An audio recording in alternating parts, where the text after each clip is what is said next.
En la palabra encontramos algunos temas que no son necesariamente fáciles de asimilar y de digerir, y tal vez uno de ellos es ese asunto entre la doctrina de la soberanía divina y la doctrina de la responsabilidad humana. La doctrina de la soberanía divina que plantea que Dios eligió a los pecadores para salvación desde la eternidad, desde antes de la fundación del mundo los eligió.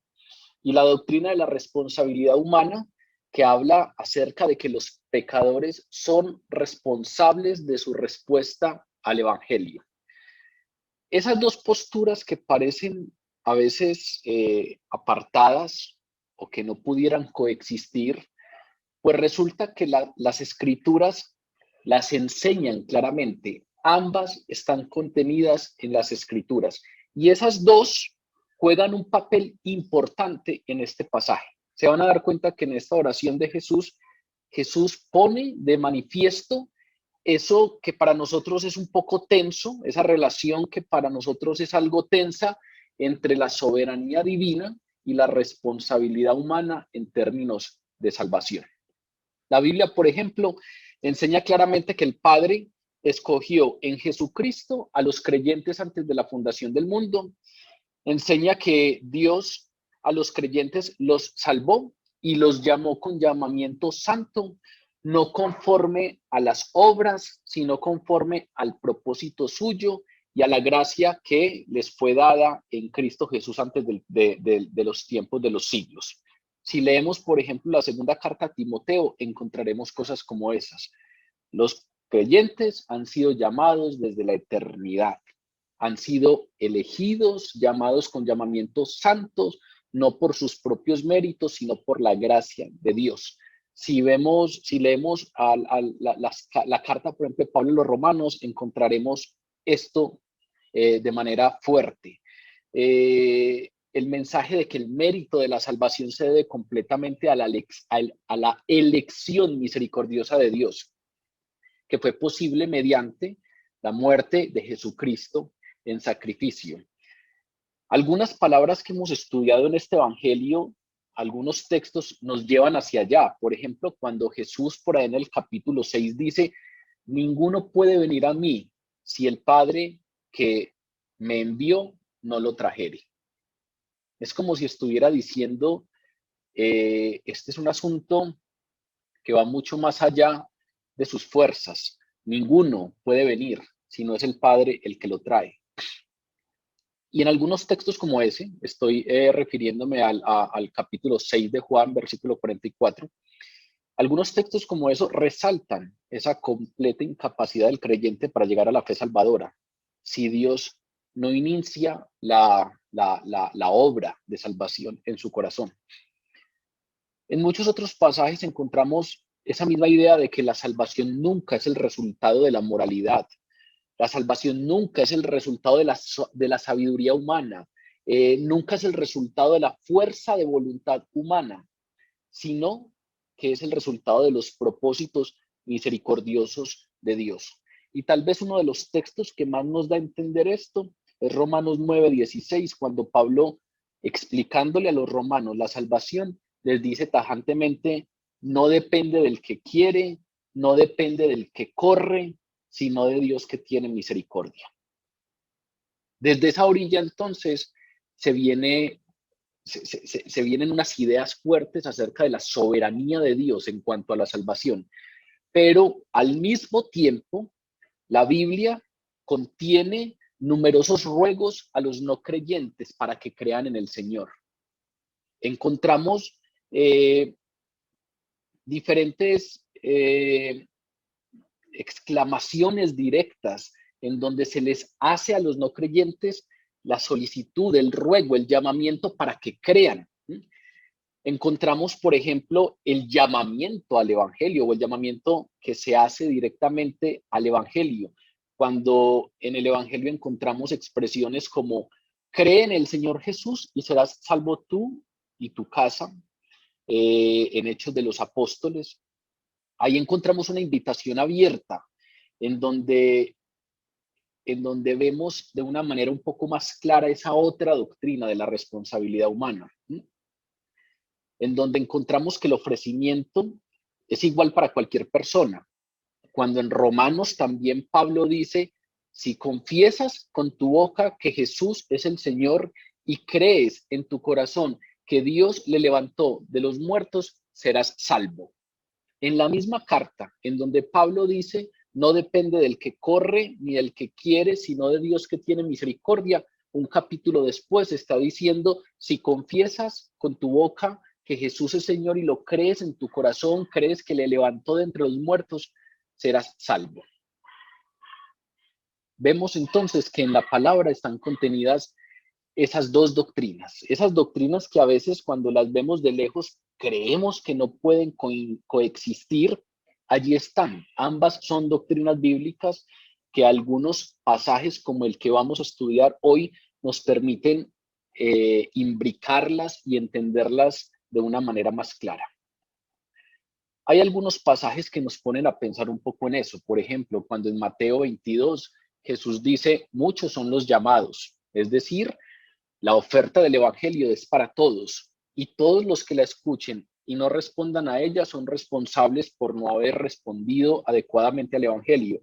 Pero así como dicen, muchos son los llamados, también dice, pero pocos son elegidos. Cuando vemos algunas expresiones que son populares, muchos son los llamados, pero pocos los elegidos, detrás de ello está la idea de que el Evangelio es una invitación para todos. El Evangelio es una invitación para todos los hombres y mujeres de todas las épocas y de todos los lugares. Es el llamamiento para todos a que se arrepientan. Pero también está la idea de que solo hay algunos que lo aceptarán por fe. Y que si ponemos eso en el contexto, tendríamos la idea de que los que lo aceptan por fe son aquellos que son llevados por el Padre al Hijo. Porque nadie va al Hijo sino aquellos que el Padre lleva, sino aquellos que el Padre aproxima hasta el Hijo, haciendo pues eco a las palabras de Jesús cuando dice, ninguno puede venir a mí si el Padre que me envió no lo trajere. La oferta es para todos, pero solo algunos la aceptan, solo algunos llegan a Jesús y ninguno puede ir a Jesús si el Padre no lo llevare. De ese tipo de relaciones que para nosotros a veces se tornan algo tensas, pues nos habla un poco hoy la oración de Jesús. La palabra es muy clara en términos de la doctrina de la responsabilidad cuando habla de que los que rechacen el Evangelio no tienen excusa. Cuando habla de que los que tienen la oportunidad de responder a su Creador y no lo hacen sobre la base de sus pecados voluntarios, pues recibirán justa condenación porque cada uno de nosotros es responsable de sus acciones, es responsable de sus decisiones. De esta manera, entonces, las escrituras presentan esa realidad dual de la soberanía divina y la responsabilidad humana. Con toda seguridad, por mucho que nos detengamos a revisar esa relación o esa dualidad que se nos presenta en la palabra, siempre va a existir un elemento de misterio. Siempre va a haber esa duda de hasta dónde llega la soberanía divina y dónde empieza la responsabilidad humana, frente a cómo están funcionando estas dos verdades en nuestra realidad y en la mente de Dios. Siempre va a existir esto. Hay un texto de un puritano inglés del siglo XVII que se llama Richard Baxter, que tiene un libro que se llama El reposo eterno de los santos. Y en este libro hay un pequeño párrafo que me parece a mí que ilustra bastante estos dos aspectos, bastante bien estos dos aspectos, y nos permite tener como una adecuada aproximación al tema. Lo traje aquí, quise leerlo para todos, para introducir pues la conversación de hoy. Dice, la salvación fue cara para Cristo, pero gratis para nosotros. Aquí está gratuitamente.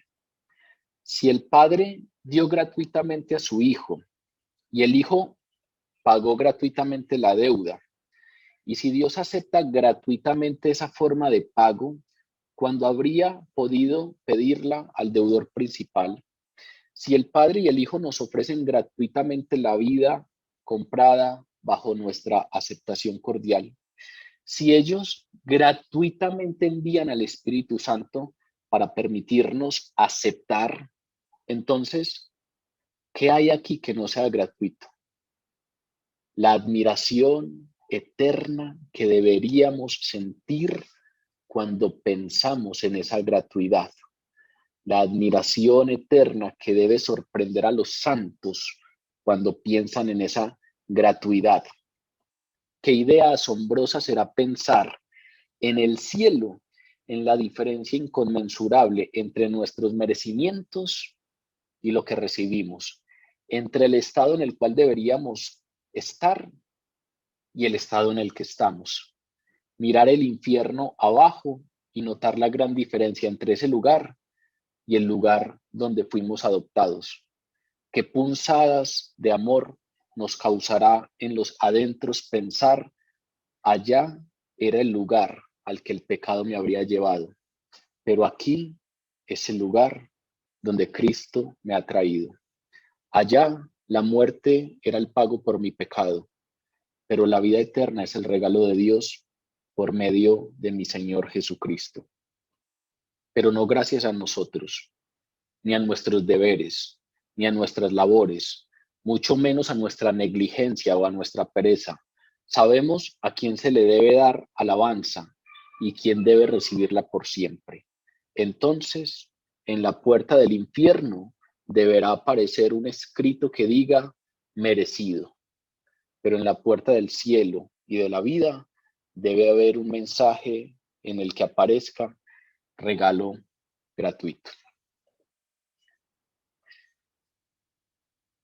Estos dos elementos de, de que somos responsables por nuestras decisiones, y por eso Bauster dice: allí en el infierno debe haber un letrero que diga merecido, porque somos responsables de nuestras acciones, pero en el del cielo debe haber uno que diga regalo gratuito, porque no podríamos haber llegado si el Padre no nos hubiese acercado. Esas ideas que están ahí entrelazadas, en donde entendemos cómo la presenta la palabra. La palabra no presenta la soberanía divina desconociendo la responsabilidad humana, ni presenta la responsabilidad humana desconociendo la soberanía divina. Esos dos elementos y esos dos propósitos eternos y divinos de la salvación siempre habían sido la preocupación de Jesús durante su ministerio terrenal. Ahora, cuando la cruz se acerca, recuerden que estamos en esa oración previa al arresto, la cruz está muy cerca. Jesús articula esos dos elementos en una oración magnífica al Padre y la hizo audible, y entonces los discípulos pudieron oírla. Eso que estaba planeado desde la eternidad, Jesús sabía que se cumpliría en unas pocas horas. Jesús sabe que el plan divino ha de cumplirse, y eso que estaba planeado en unas pocas horas iba a configurarse. También sabía que sus discípulos en algunas pocas horas lo abandonarían en el momento más crítico. Sabía que la fe de ellos tambalearía. Sabía que en sus corazones estaban sintiendo y sentirían un dolor profundo. Y esa es la razón por la cual, muy seguramente, de los 26 versículos que tiene este capítulo 17, 14 se centran específicamente en orar por los discípulos. Incluso, no lo vamos a abordar hoy, pero es un regalo inmenso entenderlo, por lo menos para mí siempre lo ha sido, saber que de esta oración larga de Jesús, 7 de estos 26 versículos fueron por mí. En 7 de esos 26 versículos, Jesús está orando por aquellos que creerían en el futuro a través del ministerio de los discípulos. En su momento estudiaremos ese segmento que está entre los versículos 20 y 26. Comenzó entonces esta oración pidiéndole al Padre que se glorificara en el Hijo. Y a partir de ahí Jesús comienza a interceder por sus discípulos. Esto es lo que denominamos la oración sacerdotal de Jesús, la oración de intercesión por los discípulos. Y esta oración de intercesión, que va desde el versículo 6 hasta el 19, se divide en dos partes. La primera parte es, nos encontraremos a un Jesús orando por aquellos a quienes el Padre le había dado.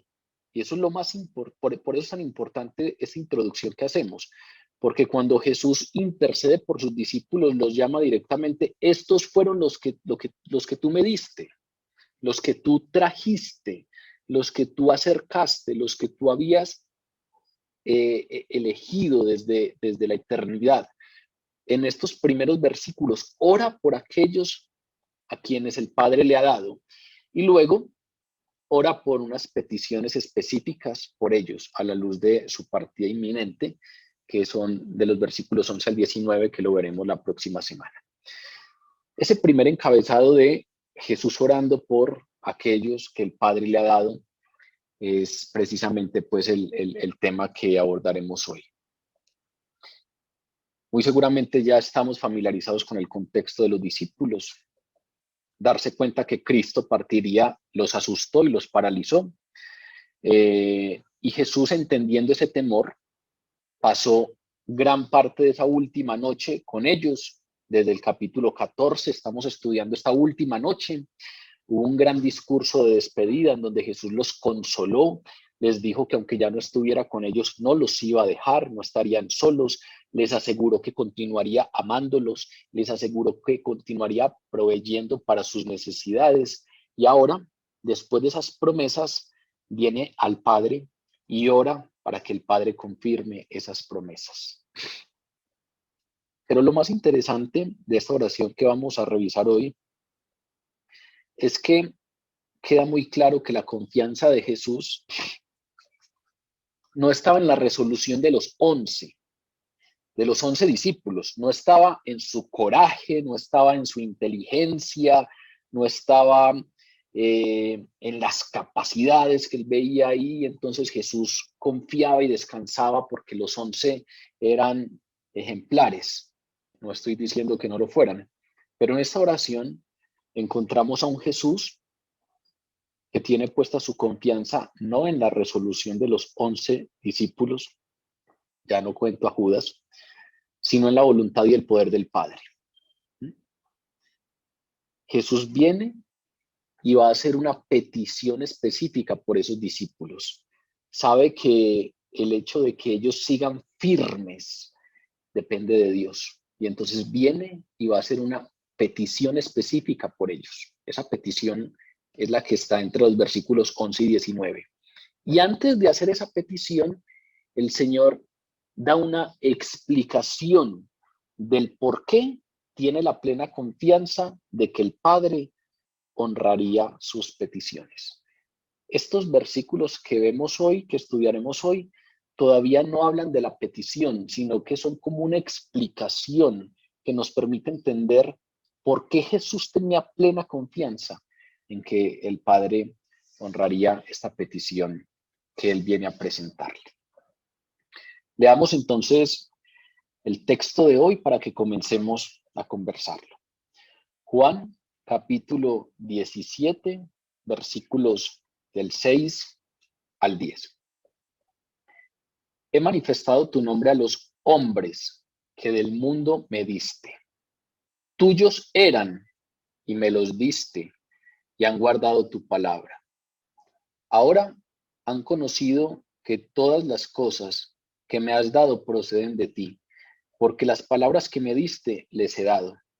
Y ellos las recibieron y han conocido verdaderamente que salí de ti y han creído que tú me enviaste.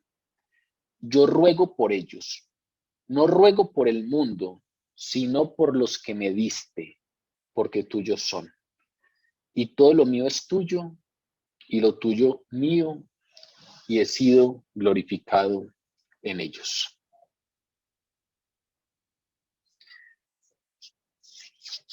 Como ven,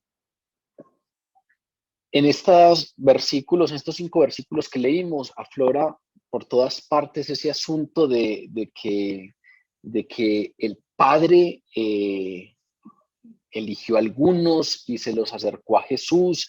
Tuyos eran y tú me los diste, y yo no ruego por el mundo, yo ruego por los que tú me diste.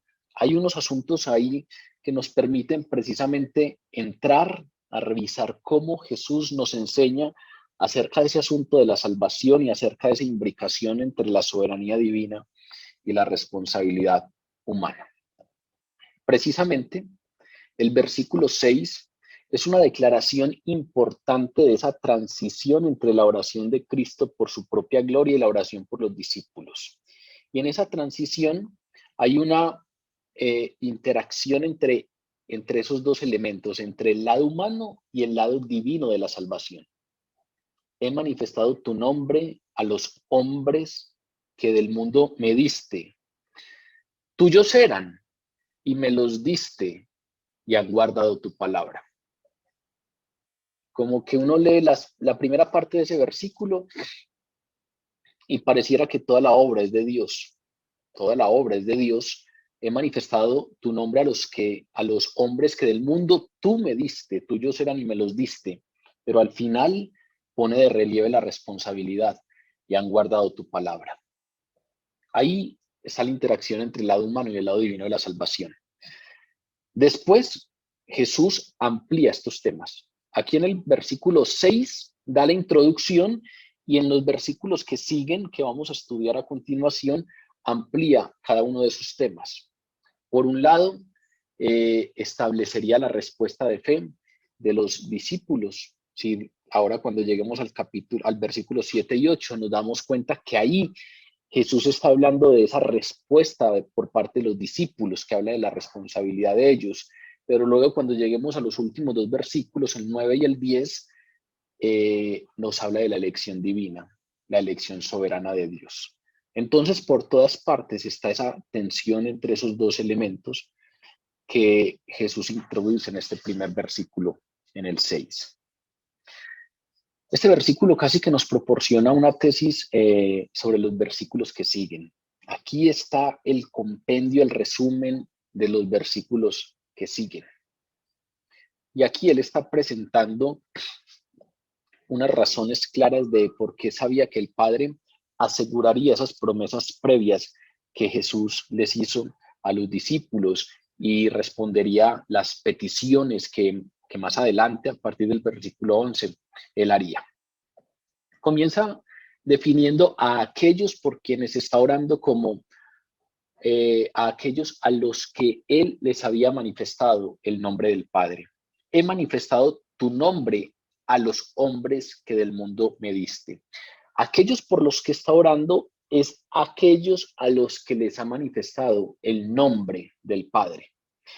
Parte de la misión terrenal de Jesús era dar a conocer el nombre del Padre a los discípulos. Ese término manifestar, que es el verbo planero, tiene que ver con hacer conocido, hacer que eso que estaba oculto fuera conocido, mostrar, descubrirse, como si algo estuviera cubierto. Y ahora Jesús precisamente lo descubriera, lo hiciera visible para los discípulos. Esa era parte de la misión terrenal de Jesús en la tierra, dar a conocer el nombre del Padre a los discípulos.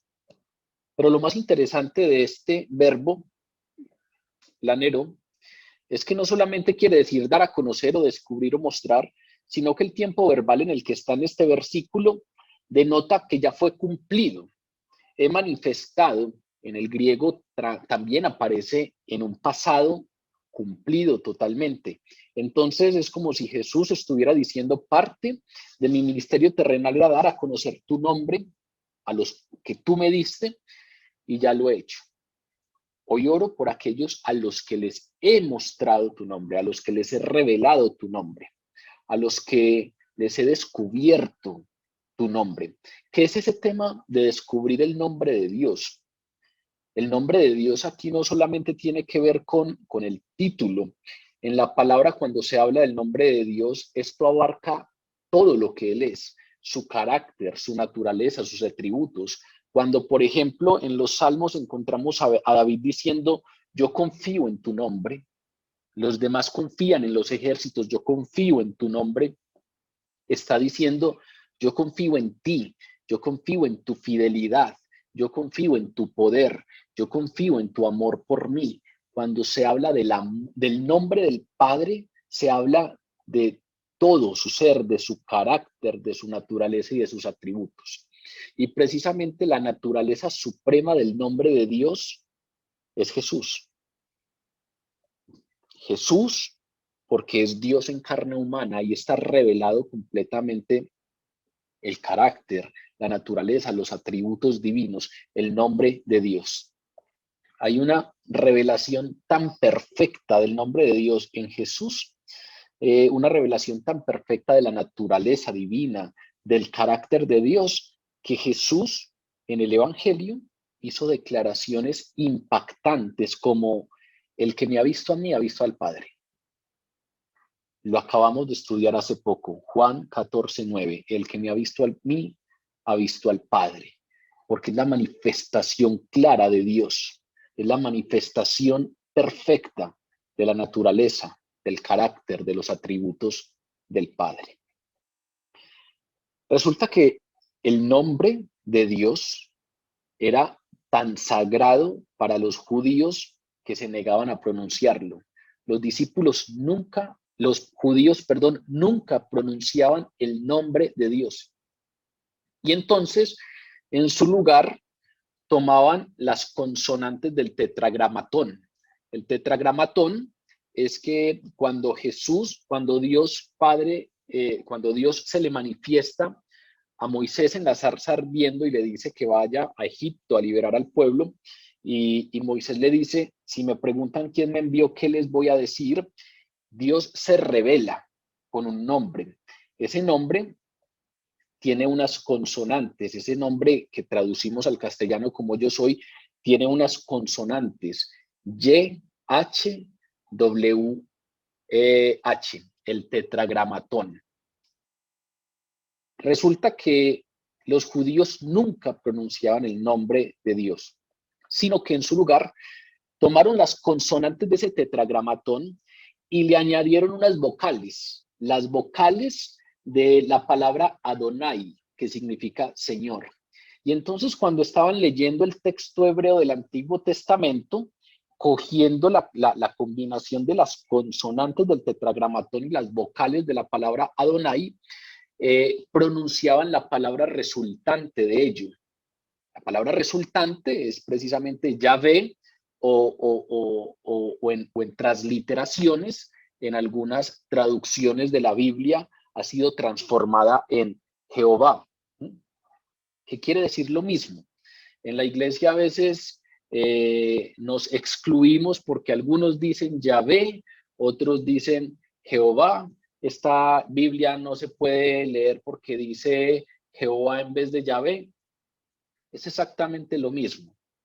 Es un término que viene de conjugar el tetragramatón con las vocales de Adonai, que resulta en Yahvé y que algunas transliteraciones, como ese Yahvé es precisamente en hebreo, algunas transliteraciones lo traen como Jehová, pero es exactamente lo mismo. En ninguno hay fidelidad al nombre de Dios, tal y como se manifestó.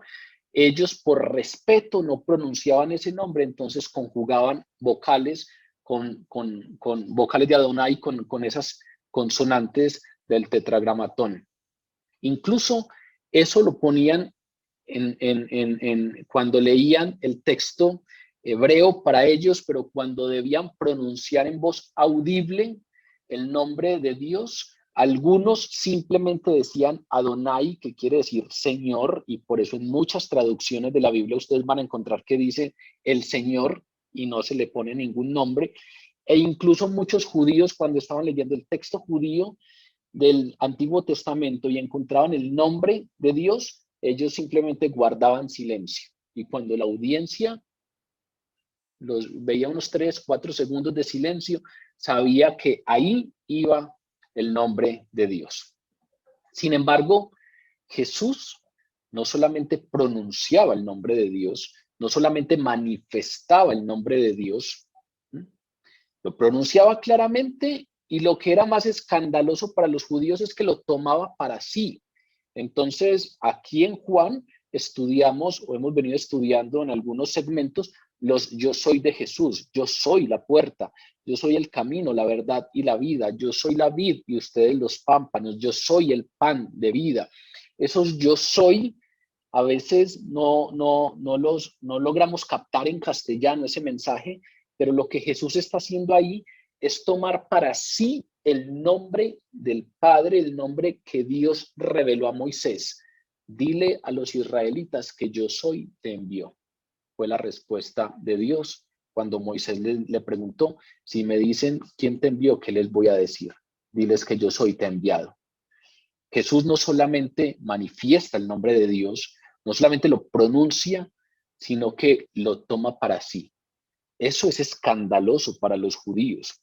Los enojó porque lo consideraban una blasfemia, y precisamente es por eso que buscaron matarlo y lo llevaron a la cruz.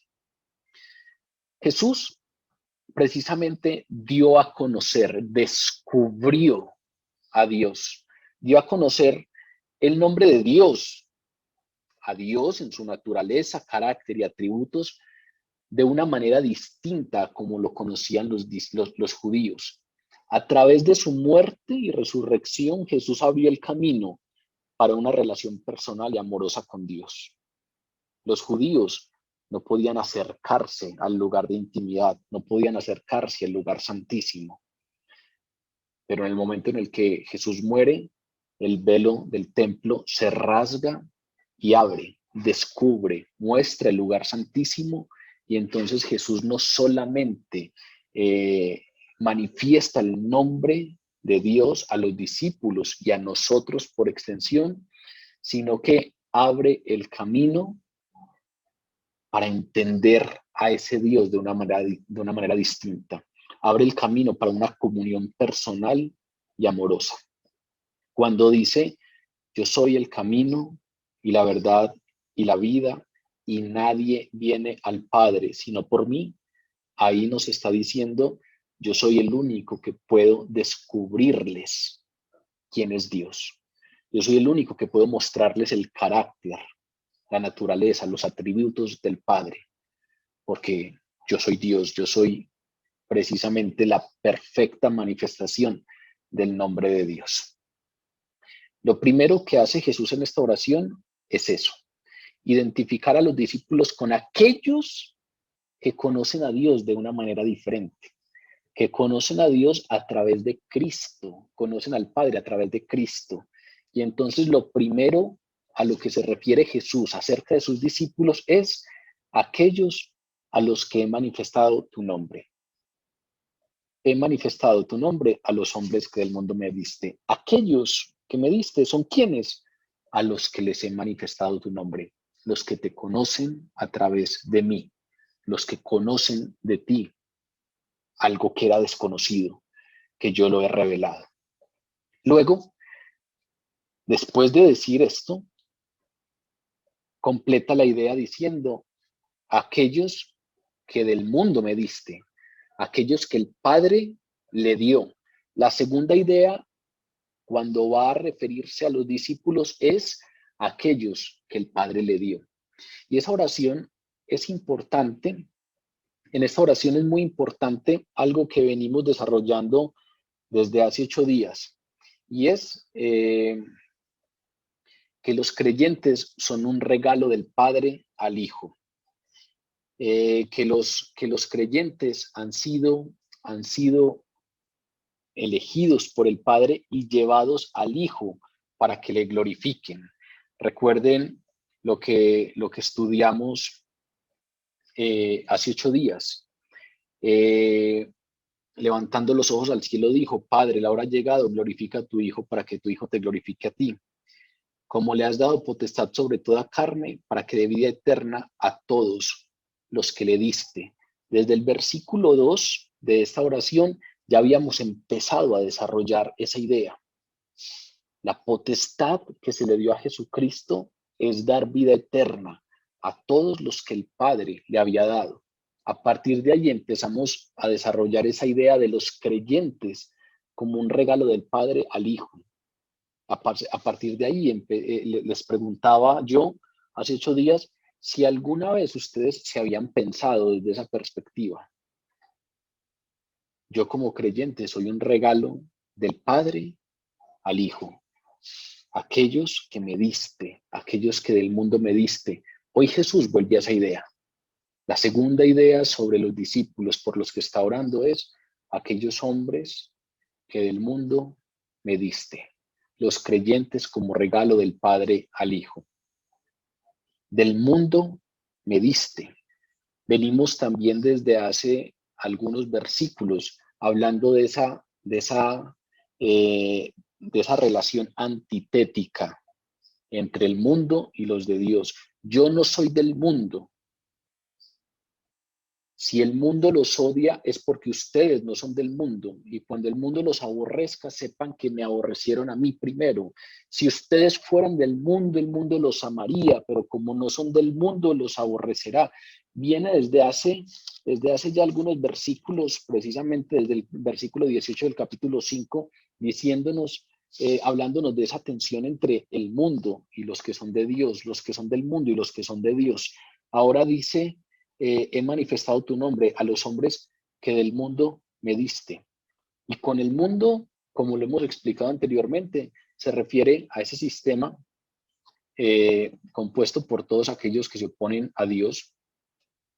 Pero aquí está exclamando directamente que los cristianos eran del mundo, pero ya no son parte del mundo.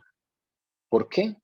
Porque del mundo el Padre se los dio a Jesús. Como dice Pablo en la carta a los Colosenses, nos has librado de la potestad de las tinieblas y nos has trasladado al reino de tu amado Hijo.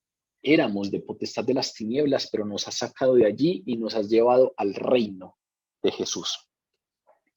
Aquí está lo mismo. Y se van a dar cuenta que esa misma relación entre el mundo y los de Dios se encuentra en toda la oración. Cuando, por ejemplo, en el versículo 15 diga, yo no te ruego que los quites del mundo, sino que los guardes del mal. Ellos no son del mundo, así como yo tampoco soy del mundo. Está planteando constantemente ese asunto de qué es el mundo y quiénes son del mundo, y aquellos que eran del mundo, pero fueron sacados de allá y ahora han sido dados a Dios. Los cristianos son aquí identificados como aquellos que ya no son parte del mundo. Jesús aquí está orando por sus discípulos y cuando identifica a sus discípulos, no solamente dice aquellos a los que le di a conocer tu nombre, sino aquellos que del mundo me diste. En esa misma noche antes había hecho énfasis en esto. Si el mundo los aborrece, sepan que a mí me ha aborrecido antes que a ustedes, porque si fueran del mundo los amaría. Ya no son parte de este mundo. ¿Qué significa eso en términos prácticos para nosotros? ¿Qué significa no solo entendernos como un regalo del Padre al Hijo, sino entendernos como quienes éramos del mundo, pero ya no somos del mundo?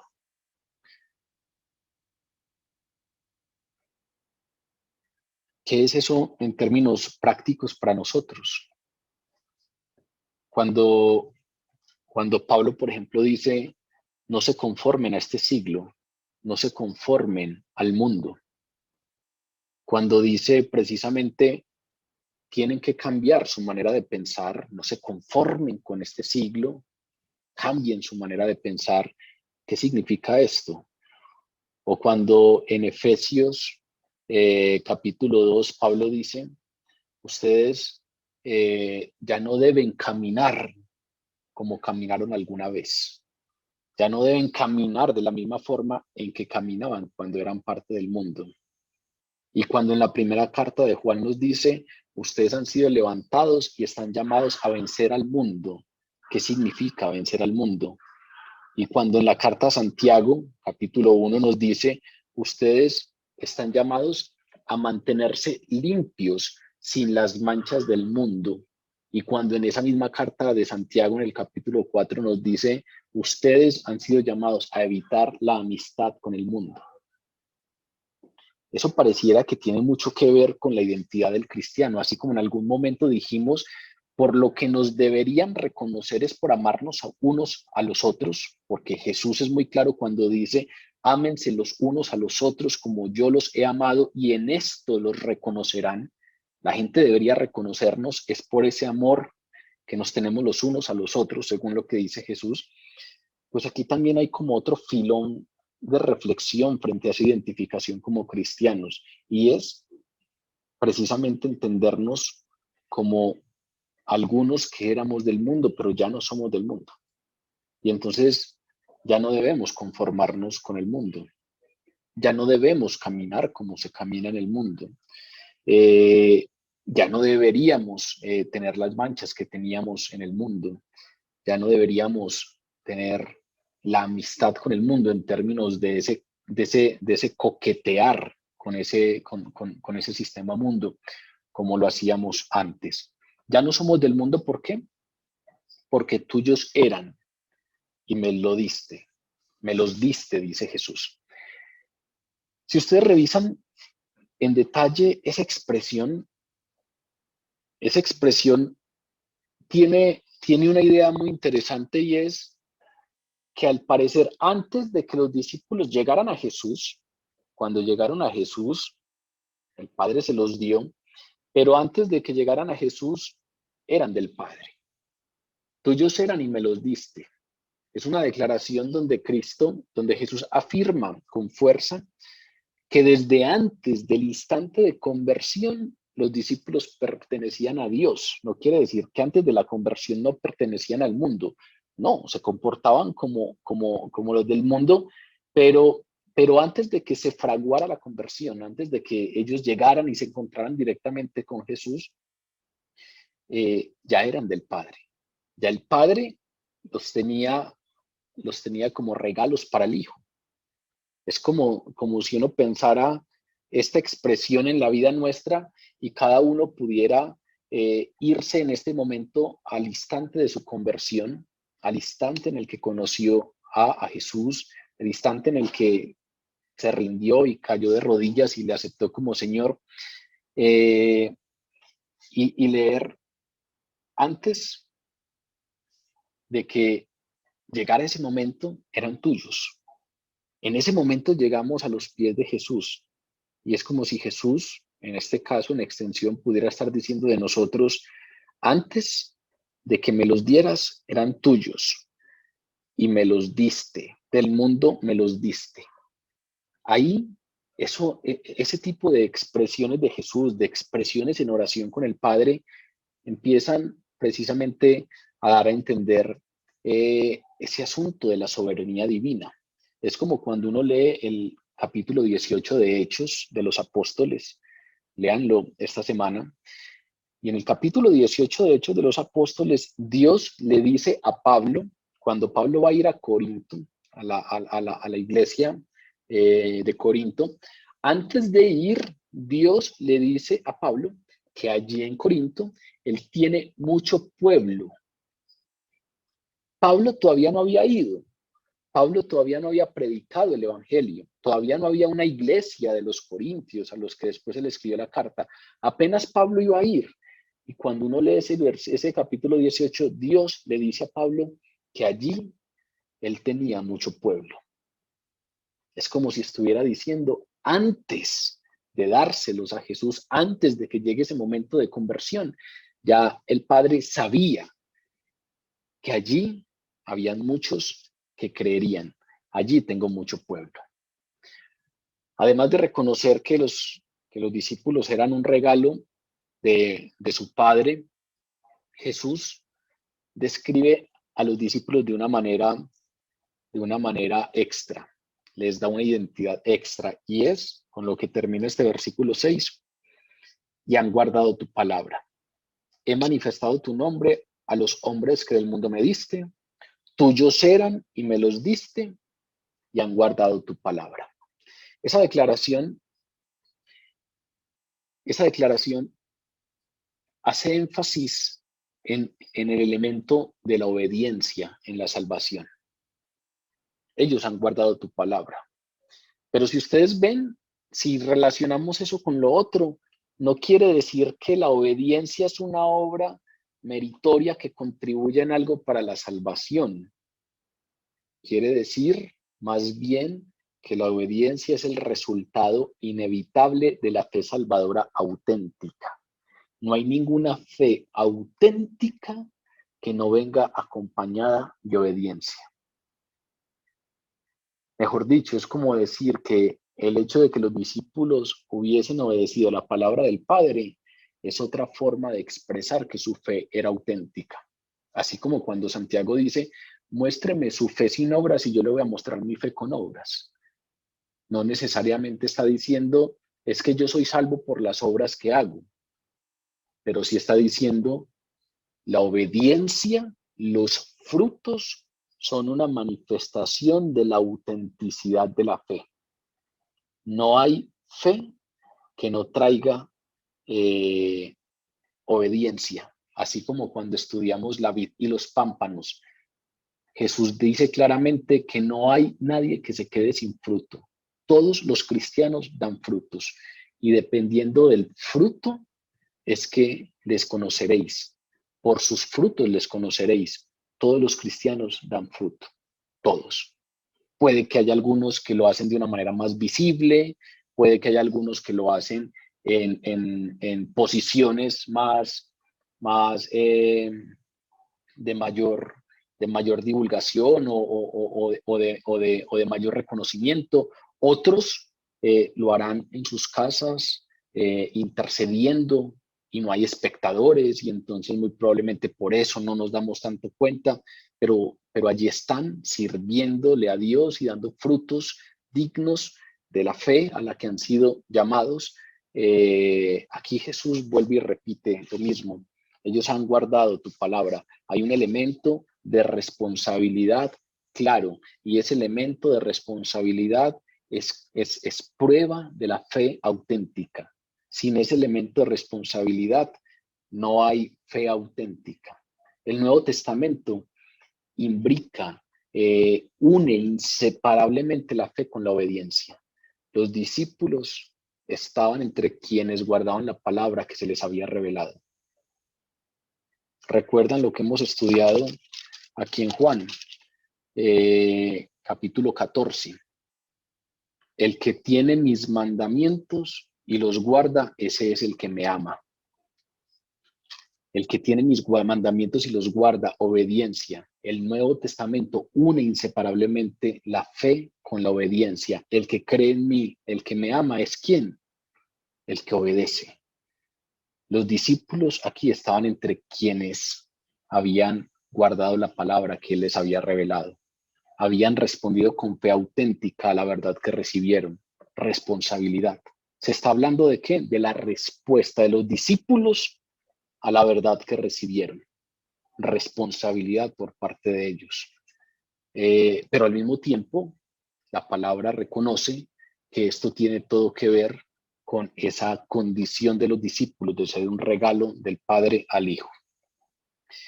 El resto de esta sección, pues lo que hace Jesús es expandir un poco estas dos verdades que acabamos de mencionar.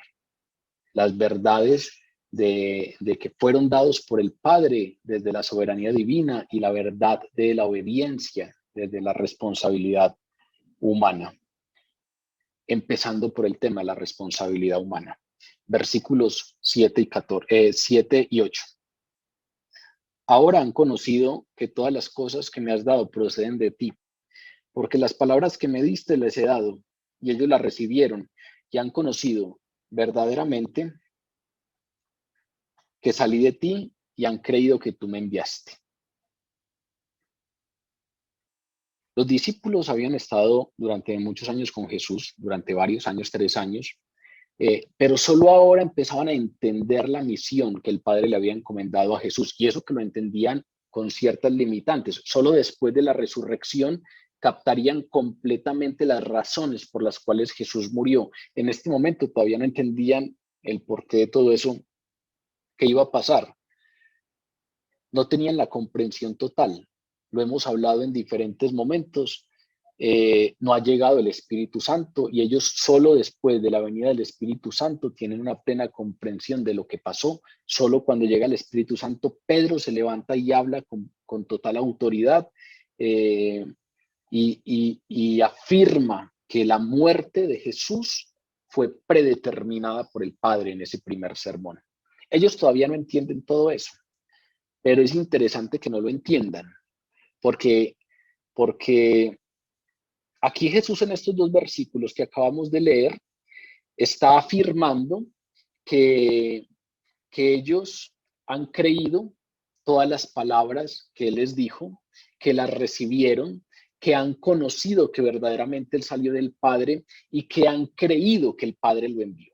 Entonces es muy interesante venir a esa afirmación de Jesús bajo el contexto de que no ha llegado el Espíritu Santo y bajo el contexto de que ellos todavía no entienden muchas cosas.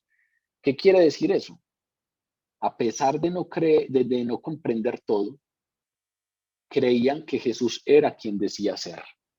Por eso es que les parecía tan raro que muriera y por eso es que no les cabía en la cabeza, porque ellos creían que Jesús era quien decía ser. Ellos creían que Jesús era el Mesías, creían que Jesús era el Hijo de Dios, creían que Jesús vino del Padre y que solo Él tenía palabras de vida eterna. Ya Jesús lo había declarado en el versículo 6, en el versículo anterior. Ellos habían guardado su palabra. Antes de que viniera el Espíritu Santo, ya ellos habían guardado en su corazón las palabras de Jesús, las habían creído, habían probado ser verdaderos discípulos suyos. Si uno revisa, ese contenido de la fe de los discípulos ofrece pruebas adicionales de su autenticidad. A pesar de que no entendían muchas cosas antes de la crucifixión, creían sinceramente las verdades que entendían. Eso es un asunto muy interesante, porque a veces tenemos mucho afán por conocer más, tenemos muchas ganas de aprender más, tenemos muchas ganas de que nos hablen, de que nos den más predicaciones, de conocer nuevas oraciones. Pues resulta que lo que usted y yo necesitamos para creer de verdad en Jesús, ya lo tenemos. Con lo poco que seguramente usted ha escuchado del Evangelio, con eso basta para que usted crea que Jesús es el Señor y para que no le quepa la menor duda de que es Dios y que murió por sus pecados y que solo por la muerte de Jesús en la cruz del Calvario usted tiene vida y que es su Señor y por lo tanto usted le pertenece, es su siervo, Él lo sacó del mundo y lo puso en su reino y solo a partir de ello tiene vida. No digo que no sea interesante acercarnos y aproximarnos a la revelación de Dios. Eso es lo que hacemos aquí todos los lunes. Sí resalto el ejemplo de los discípulos que no comprendían muchas cosas, no comprendían nada, prácticamente no comprendían lo singular, lo más relevante de este asunto. Cuando Jesús les contó que debía ir a la muerte, Pedro le dice, en ninguna manera esto te acontezca, y Jesús tiene que decirle, apártate de mí porque me eres piedra de tropiezo. No solamente no entendían, sino que se oponían. Pero en estos versículos sí hay algo claro, y es, a pesar de que no entendían muchas cosas, creían sinceramente las verdades que entendían. Lo poco que entendían, lo creían sinceramente. No importa la oposición del pueblo, no importa que a veces Jesús era muy popular y en cambio en otras veces era impopular y lo buscaban para matar, no importa que estuvieran poniendo en peligro sus vidas. Lo poco que entendían, lo creían sinceramente. Creían que Jesús obraba por el poder de Dios, creían que Jesús hacía todo de acuerdo a la voluntad del Padre. Los discípulos conocían la verdad, no entera, pero la conocían, habían visto los milagros de Jesús, habían escuchado sermones de Jesús, lo habían visto orando, habían sido testigos de la aprobación visible y audible del Padre en el bautismo, cuando se escuchó una voz audible del cielo que decía: este es mi hijo amado, escúchenle. Tres de esos discípulos en la transfiguración volvieron a escuchar la voz del Padre: este es mi hijo amado en quien me complazco. Habían escuchado la aprobación audible del Padre, sabían que había venido de Dios y lo creían, y por eso lo seguían de todo corazón. Creían que las palabras que el Padre le dio a Jesús eran ciertas, y Jesús les había dado a ellos estas palabras, y ellos las recibieron y las creyeron y las afirmaron y actuaron en consecuencia con ellas. Eso es creer.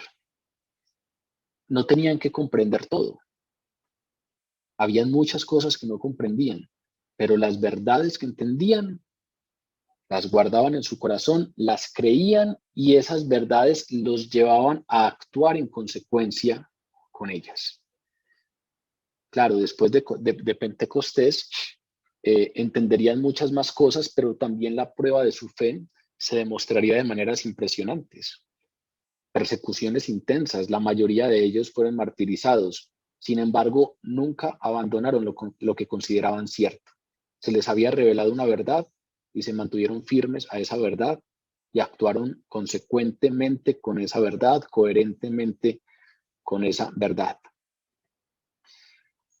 Sin embargo, no fueron las palabras que pronunciaron las que lo salvaron.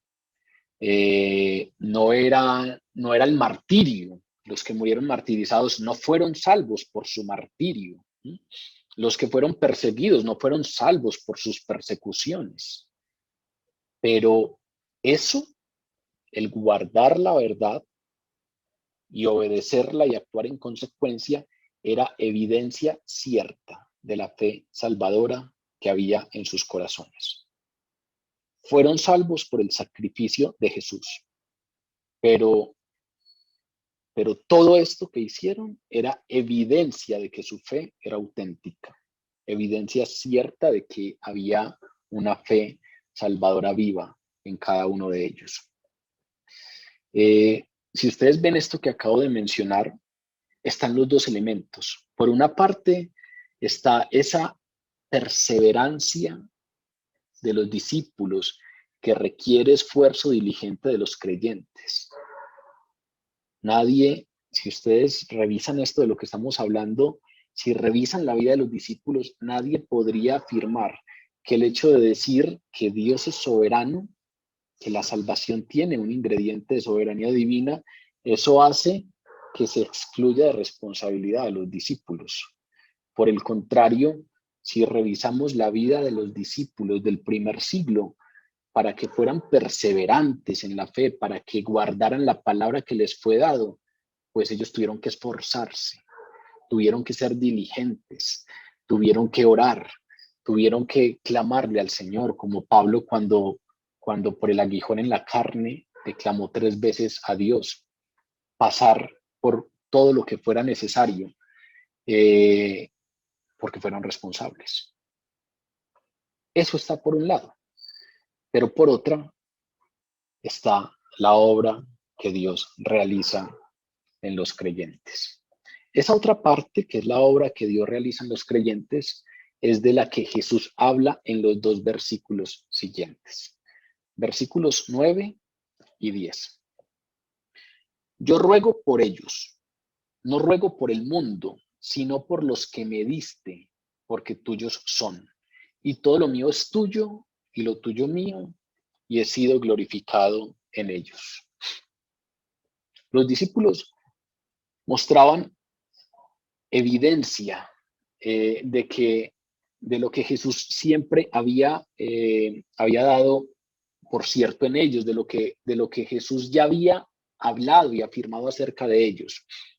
Aquí Jesús vuelve y dice que los discípulos fueron escogidos del mundo por el Padre como regalo para el Hijo. Yo ruego por ellos, no ruego por el mundo, sino por los que me diste, porque tuyos son. Eran tuyos y tú me lo diste. Aquí otra vez está remitiéndose a esa idea. Los discípulos fueron escogidos del mundo por el Padre y fueron regalados, fueron dados al Hijo. Esos discípulos habían respondido con fe, habían demostrado la autenticidad de su fe. ¿Por medio de qué? Por medio de la obediencia. Esto nos da una idea de una razón clara de por qué Jesús confiaba que el Padre concedería su oración. Obviamente decir esto es raro porque Jesús es Dios, entonces estamos hablando como de cómo Dios confía en que su oración va a ser respondida, pero aquí Dios en su ministerio terrenal, Jesús en su ministerio terrenal está hablando con el Padre. Y en esa conversación muestra plena confianza en que sus peticiones por los discípulos van a ser concedidas. Y en estos versículos que estamos leyendo hay una clara razón por la cual Jesús tenía plena confianza en que el Padre concedería la oración. El Padre se aseguraría de protegerlos y se aseguraría de purificarlos porque eran un regalo para su Hijo. Yo ruego por los discípulos, yo ruego por los que tú me diste, porque tuyos son. Todo lo mío es tuyo y lo tuyo mío, y he sido glorificado en ellos. Si ustedes ven, este es un texto muy fuerte, porque a veces cuando hablamos de la fe y cuando hablamos de espiritualidad y cuando hablamos de amor, pues el tema de la exclusión no es bien visto, el tema de la exclusión no es deseado, pero aquí Jesús habla con exclusividad. Jesús recalca que él está orando exclusivamente por los que el Padre le dio. Deja claro que no está intercediendo en este momento por el mundo. Deja claro que el ruego es por ellos, por aquellos de los que ha hablado. ¿Quiénes son ellos? Aquellos a los que les ha manifestado el nombre de Dios, aquellos que del mundo me diste, aquellos que eran tuyos y me los diste, y aquellos que han guardado tu palabra, aquellos que han conocido que todas las cosas tú me las has dado y proceden de ti, aquellos que recibieron tus palabras, aquellos que han conocido que yo salí de ti y aquellos que han creído que tú me enviaste. Todo eso es lo que hemos estudiado hasta ahora. Esa es la manera como Jesús identifica a esos discípulos y ahora tajantemente dice, yo ruego por ellos. Yo ruego por ellos, no ruego por el mundo, sino por los que me diste, porque tuyos son. Más adelante dirá, ruego por ellos y ruego por los que han de creer en mí a través de ellos, hablando de nosotros, de los futuros creyentes. Pero en este momento dice, ruego por ellos. Pedía por los suyos, pedía por aquellos que le habían sido dados, pedía por quienes seguirían en el mundo después de su partida. Claro, Dios nos revela la palabra, muestra una clase de amor por todas las personas del mundo, por todas. Eso es lo que en teología se llama la gracia común. ¿Qué significa la gracia común? Que Dios tiene una gracia general que es para todos. La gracia específica o esa gracia especial o esa gracia para salvación es solo para los creyentes, pero hay una gracia común que alcanza a todos, a los que rechazan el evangelio. Jesús, por ejemplo, Dios extiende su evangelio a todos, ahí hay una gracia común. O cuando en Mateo capítulo 5 Jesús dice, es que Dios hace salir su sol sobre buenos y malos. Eso es a lo que se refiere la gracia común.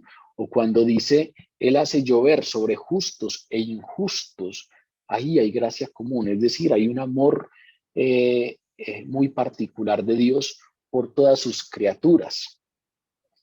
Pero aquí no estamos hablando de la gracia común. Aquí estamos hablando de la gracia especial, o Jesús está hablando de la gracia especial. Es como si dijera, no estoy hablando aquí de todos, no estoy hablando aquí de esa gracia general, estoy hablando de los que tú me diste, No ruego por el mundo, no estoy rogando por el mundo, estoy rogando por los que tú me diste. Esta es la oración de intercesión de Jesús, es la oración sacerdotal. Entonces, aquí podemos ver claramente que la obra intercesora de Jesús como sumo sacerdote a la diestra del Padre, acuérdense que el ministerio de Jesús hoy en los cielos es interceder por nosotros, esa obra intercesora de Jesús como sumo sacerdote es para quienes le pertenecen eternamente. Él está intercediendo por aquellos que le fueron dados, por aquellos que el Padre le regaló, por aquellos que le pertenecen eternamente. Si ustedes revisan, hay un asunto que es muy diciente, y es que si uno se lee los evangelios y en los evangelios le pone cuidado a las oraciones de Jesús, Jesús solo ora en algún momento por los que no creen. Y es en el momento en el que está en la cruz y grita, perdónalos, Padre, porque no saben lo que hacen. Las oraciones de Jesús iban dirigidas al Padre por que su voluntad se cumpliera y eran intercesión en favor de aquellos que el Padre le había dado. La única expresión en los evangelios contenida de Jesús hacia los no creyentes es esa expresión en la cruz. Perdónalos, porque no saben lo que hacen. En este momento específico, no era esa la intención de su oración. Su atención estaba en quienes el Padre le había entregado. Su atención estaba en aquellos por quienes estaba a punto de morir. Su atención estaba en que aquellos que eran suyos estuvieran protegidos del mundo, porque no eran del mundo, pero ahora que él se iba, ellos se quedarían en el mundo e iban a ser aborrecidos por el mundo, así como aborrecieron previamente a Jesús. Luego dice, todo lo mío es tuyo y lo tuyo mío. Esa expresión es una expresión que subraya su confianza en que los 11 pertenecían a Dios, en que esos 11 discípulos pertenecían a Dios, así como todos los creyentes. En extensión de aquellos discípulos, todos los creyentes pertenecen al Padre, habiendo sido adoptados en su familia por medio de su Hijo. Nosotros somos hijos de Dios por adopción, por eso podemos llamarle Padre. Por eso Jesús, cuando nos enseña a orar, nos dice, digan así, Padre nuestro que estás en los cielos. O cuando les instruye diciéndoles, cuando quieras orar, entra en tu cuarto, cierra la puerta y tu Padre que está en lo secreto te espera. Padre. ¿Por qué? Porque fuimos adoptados. Tenemos un pacto de familiaridad con Dios. Hemos sido sellados por el Espíritu Santo y ese ser sellados implica que le pertenecemos al Padre. Somos del Padre. Así como estos le pertenecían al Padre y le pertenecen al Padre. Todo lo mío es tuyo y lo tuyo mío. Y se está refiriendo a ellos y lo sabemos porque la siguiente expresión es y he sido glorificado en ellos.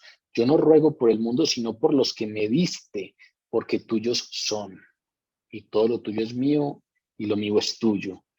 Está expresando su confianza en que estos 11 pertenecen a Dios, así como todos los creyentes pertenecemos a Dios.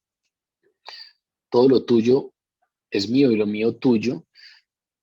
Si ustedes lo revisan, también es una afirmación de deidad, de igualdad total con el Padre. De nuevo enfatiza esa unidad íntima entre el Hijo y el Padre. Son iguales. Por eso Jesús es la clara manifestación de Dios, porque es Dios.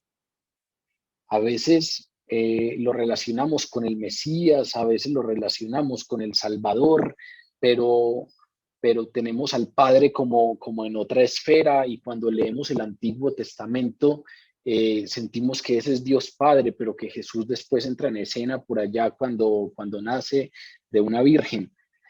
No, es que Jesús es Dios. En el principio estaba el Padre, el Hijo y el Espíritu Santo. Cuando empieza la palabra y nos dice, en el principio Elohim estaba y el Espíritu de Dios se movía sobre las aguas. Ese Elohim es el plural de, de dioses. El plural de Dios. Dios en hebreo es Elí. Por eso cuando Jesús está en la cruz, exclama, Elí, Elí, lama sabactani. Elí es Dios mío, Dios mío. Pero cuando empezamos la palabra, y si ustedes alguna vez tienen la oportunidad de ver una Biblia hebrea con su transliteración, cuando la palabra empieza diciéndonos en el principio era Dios. Cuando dice Dios, esa palabra es en el principio era Elohim. Es Elohim, no es Elí. Elí es Dios. Elohim es dioses. Pero lo más particular de Elohim es que es un plural con un artículo singular. Entonces, si uno fuera a traducirlo al español, tendría que decir en el principio el dioses. Desde el primer versículo de la palabra ya se nos está hablando de la Trinidad. Un solo Dios, tres personas distintas. En el principio el dioses. No había nada creado y ellos estaban, o Dios uno y trino estaba, no tiene ni principio ni fin. Es de una de esas personas de la Trinidad de la que hablamos cuando hablamos de Jesús, de Dios mismo. Y aquí Jesús nos está volviendo a hacer énfasis en ello. Cuando dice todo lo mío es tuyo y lo tuyo es mío, está afirmando su deidad, está afirmando su plena igualdad con el Padre. La plena unidad íntima entre el Padre y el Hijo, porque son un solo Dios. Después de la ascensión de Jesús, pues esto que él revelaba, esto que él mostraba, lo seguirían haciendo los discípulos. Después de su ascensión, la gloria de Cristo continuaría mostrándose en la tierra, pero por medio de sus seguidores. Todo lo mío es tuyo y lo tuyo es mío, y he sido glorificado en ellos. Y ellos continuarían con esa glorificación. Por eso, su petición estaba en armonía con el propósito del Padre. Lo que hemos leído hasta ahora en esta oración es que el propósito eterno del Padre era entregarle al Hijo un pueblo que lo alabara. Cuando llegamos al Apocalipsis, ustedes van a encontrar que las narraciones sobre la Nueva Jerusalén hablan precisamente de ese pueblo que alaba al Cordero. Eres digno de alabanza porque eres el Cordero que has sido inmolado. Un pueblo que le alaba por la eternidad. Ese es el propósito del Padre. Y esta petición que hace Jesús está en concordancia con ello. Él está rogando. Después vamos a estudiar cuál es ese ruego, cuáles son las peticiones. Todavía no hemos llegado allá, pero sabemos que Jesús va a presentar una petición, un ruego, y dice directamente, yo ruego por estos, porque es en aquellos en los que he sido glorificado. Y es aquellos que me glorificarán. Esa es la meta suprema de la vida de todo creyente. Que Jesús sea glorificado en nosotros, que nuestra vida dé la gloria a Dios en todo. Cuando Pablo le escribe a los Corintios acerca de este tema, lo dice en unas palabras muy sencillas, muy claras, porque a veces creemos que la glorificación tiene que ver solo con presentar alabanzas audibles o presentar alabanzas en la congregación o en la iglesia. Pero Pablo dice claramente, cuando coman, cuando beban o cuando hagan cualquier otra cosa, háganlo todo para la gloria de Dios. Es decir, es como si nos estuviera diciendo sus relaciones deberían glorificar a Dios, la manera de ustedes vivir cada pequeña faceta de sus vidas, su relación con sus padres, su relación con sus hijos, su relación con sus amigos, la manera de trabajar, la manera de estudiar, todo.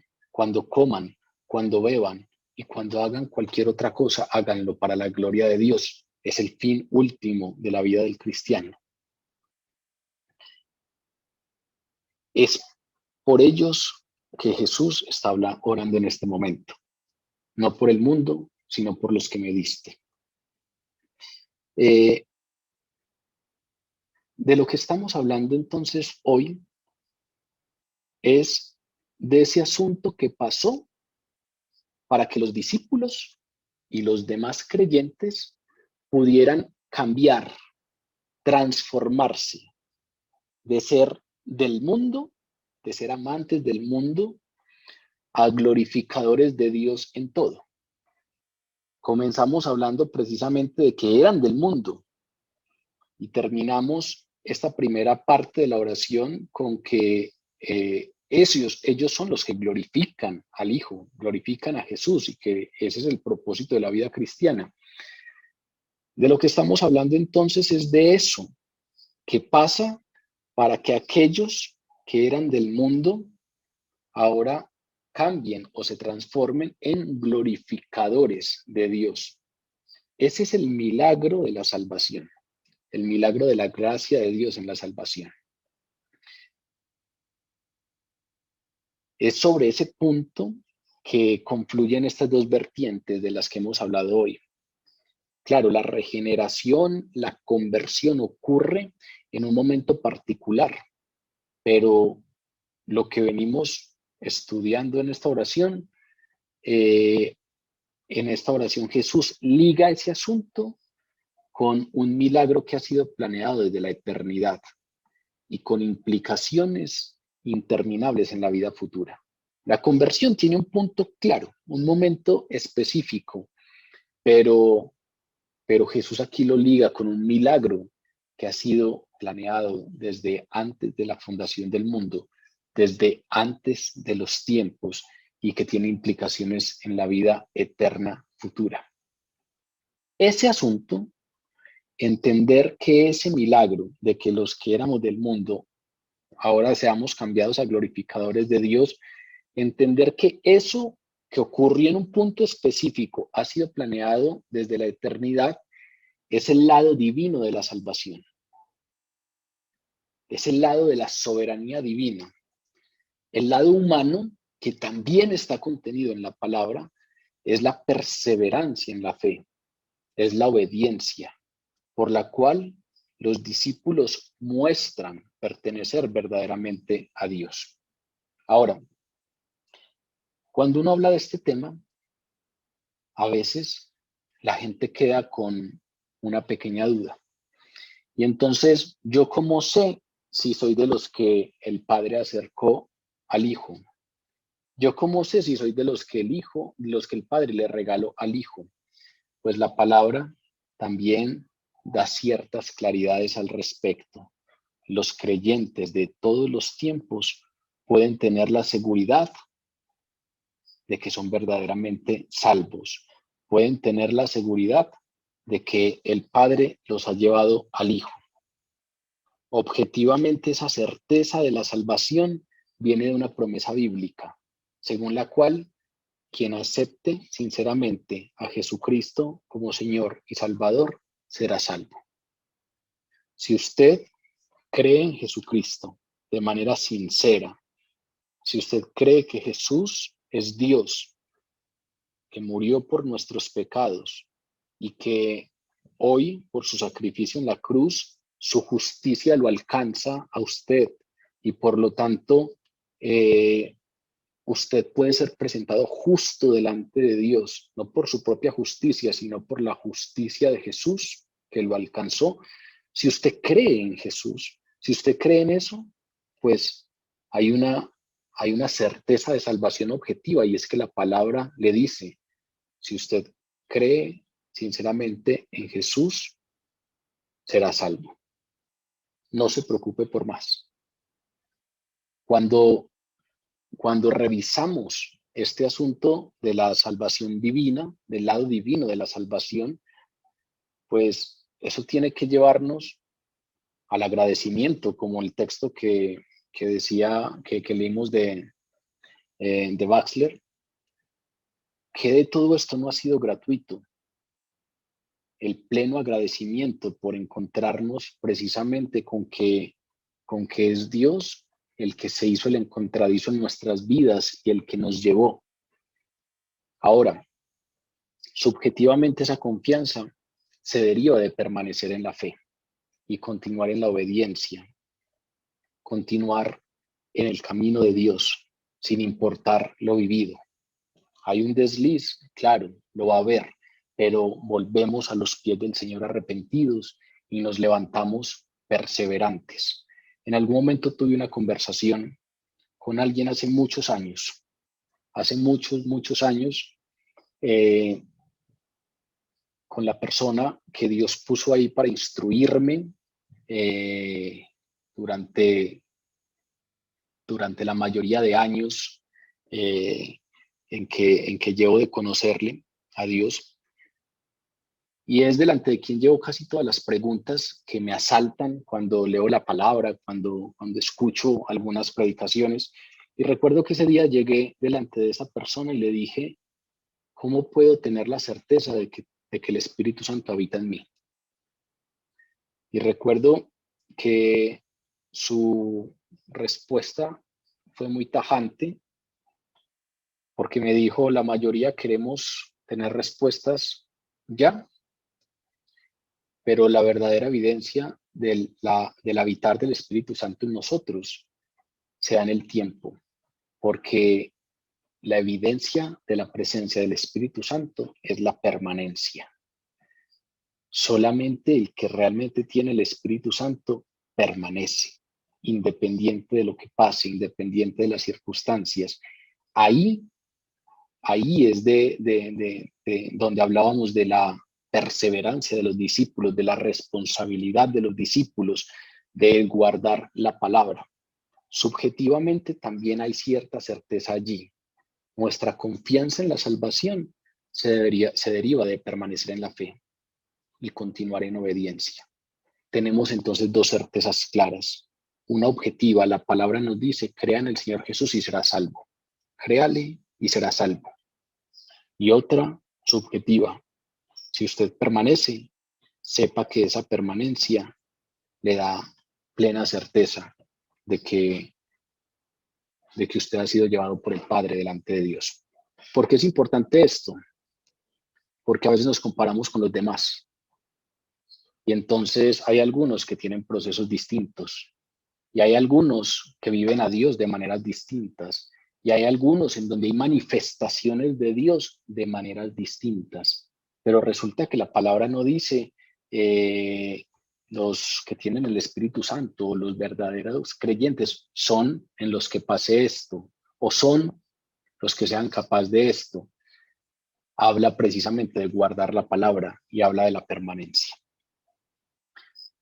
Hay dos visiones de la salvación, dos visiones que no están alejadas, que pueden coexistir, dos visiones que están en la palabra, la visión de la soberanía divina y la visión de la responsabilidad humana. Yo recuerdo que una vez escuché un cuento o una historieta que se las he contado, o un ejemplo más bien que se los he transmitido, que me ha permitido a mí entender un poco esto, o ha sido la manera como he querido entenderlo. Alguien en algún momento, esta misma persona, Rubén, explicándome este tema de la soberanía divina y la responsabilidad humana, me decía, es como cuando un padre juega escondidijo con su hijito pequeño. Y entonces le toca algún día al niño contar y el papá va y se esconde. Y el niñito es muy pequeño y entonces no tiene cierta intuición o cierta malicia para buscar y pasan los minutos y el hijo nada queda con el escondite en donde está el papá. Y entonces, ¿qué hace el papá? Empieza a dejar mal escondida una mano. Y entonces saca del closet una mano, a ver si cuando el niño pase, ve por ahí una mano que lo haga sospechar y acercarse. Y si de pronto todavía no, entonces abre un poco más la puerta y de pronto saca un pie, a ver si hay más evidencia que haga que el niño se acerque. Pero cuando el niño lo descubra, me decía él, con toda seguridad va a salir corriendo al lugar en donde contó y va a ponchar a su papá, eh, y va a tener la plena certeza de que él descubrió a su papá. Y va a tener la plena certeza de que fue por su habilidad que él descubrió al padre. Y va a tener la plena certeza de que fue por sus capacidades de buscar que él logró descubrir el escondite. Pero el padre sabe que él se hizo el encontradizo. En algún momento entonces, estudiando este tema, me contaron esta historieta y allí me parecía como que uno logra tejer esas dos visiones. En ningún momento el niño deja de buscar. En ningún momento el niño se hace el desentendido. En ningún momento el niño deja de hacer lo que le corresponde hacer, buscar. Pero en ningún momento Dios deja de ser soberano. Se hace el encontradizo. Y se hace el encontradizo y desde nuestra visión nosotros somos responsables y tenemos que buscar. Y desde nuestra visión nosotros tenemos que seguir intentando y desde nuestra visión hay que esforzarse. Pero desde la otra orilla de la soberanía divina, Dios dispone todo para que nosotros pudiésemos haber sido hechos cercanos. Desde la eternidad, el Padre tomó a quienes presentaría a su Hijo y se los regalaría. Nadie viene a mí si el Padre no lo trajera, dice Jesús. Nadie viene a mí si no es que el Padre lo trae. Hay una responsabilidad nuestra. Los verdaderos discípulos de Jesús, así como los 11, guardan su palabra. ¿Qué significa esto? Creen. Entiendan mucho o entiendan poco, creen sinceramente aquella verdad que conocen y que entienden. Y ese creer hace que actúen en consecuencia con aquello que creen. Guardan la palabra y obedecen. Pueden cometer yerros, pueden cometer errores, pero ya el pecado no es su forma de vida. ¿Por qué? Porque eran del mundo, pero del mundo los tomó el Padre y se los dio a Jesús. Ya no son del mundo. Yo no ruego por el mundo, ruego por los que me diste, que no son del mundo. Ahí hay una responsabilidad. No ser del mundo. Ahí hay una responsabilidad. No caminar como caminábamos estando en el mundo. Ahí hay una responsabilidad, no conformarse a este siglo, como dice Pablo. Ahí hay una responsabilidad, mantenernos fieles, leales, firmes. Eso es una responsabilidad. Pero desde esa responsabilidad no se puede desconocer la soberanía divina. Tal comportamiento, tal fidelidad, solo es posible porque Dios ha cambiado nuestros corazones, nos ha llevado al Hijo y nos ha regenerado a través del Espíritu Santo. Los frutos que hoy podamos dar, no se nos pueden olvidar que son frutos de una nueva naturaleza, que tienen que ver con el obrar del Espíritu Santo en nosotros. Eso no quiere decir que no seamos responsables y que no nos esforcemos, pero tampoco quiere decir que es obra nuestra y que Dios no esté imbricado en ello. La palabra muestra claramente estas dos vertientes. En otras ocasiones hemos conversado del tema con motivo de las preguntas de César, que este es un tema que le inquieta bastante y en algún momento citábamos una frase a manera de conclusión. Resultados prácticos de todo esto. Haga todo como si solo dependiera de usted, pero sepa que todo depende de Dios. Que creer en la soberanía de Dios no lo haga irresponsable. Por el contrario, que usted pueda descansar en esa soberanía, pero haciendo todo como si solo dependiera de usted. y que ser responsable no lo lleve a la indiferencia frente al reconocer quién es el autor y el dador gratuito de todas las cosas, la soberanía divina y la responsabilidad humana. Esa tensión queda clara en esta oración. Dado que ya viene la crucifixión, dado que ya Jesús ascendería a la diestra del Padre, dado que ya no estaría con sus discípulos de la misma manera como venía estando durante 3 años, Jesús procede a venir al Padre en oración y pedirle al Padre protección para aquellos que le había dado. Aún así, al hacer esta petición, Jesús expresa plena certeza de que el Padre haría como él le había pedido, pero su confianza no estaba en la firmeza e ingenio de los discípulos, sino en el amor y el poder de su Padre. Él sabía con seguridad que el Padre lograría y aseguraría en el presente lo prometido desde la eternidad. Vamos a orar.